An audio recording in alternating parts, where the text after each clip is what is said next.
What was once an ordinary high school, a joyful place for learning, was transformed into Security Office 21, a prison complex that had held 18,063 people captive, of whom only 12 would survive.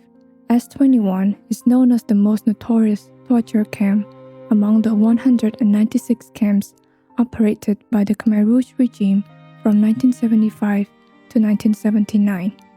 The walls of these worn-out prison cells have borne witness to stories of anguish, echoing with the cries of suffering during those darkest days. Let's retrace this genocidal path together. Here lies the last 14 victims who were murdered in the final days before the collapse of the regime. What remains to describe this sight is anguish. Next to the graves stands Building A. Each step towards it feels heavy. This building consists of an array of interrogation chambers where victims were chained and tortured.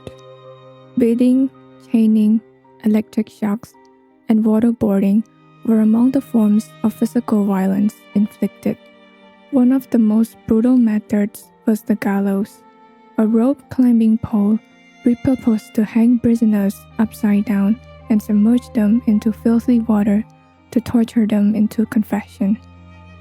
But the torment was far from over. Building B exhibits the gruesome and systematic approach of Dut, the chief overseer and executioner of S21.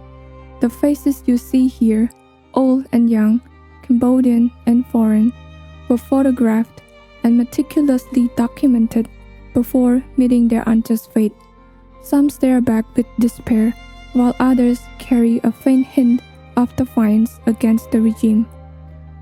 What must have they felt, knowing these might be their final moments? Cell walls were not enough to confine the victims. Barbed wire encircled every building, with Building C being the last of its kind. The prisoner cries echo even louder inside the cell. Its blood-stained walls tell the untold suffering of each one of them in this confined space. Can you fathom the despair they have to endure here?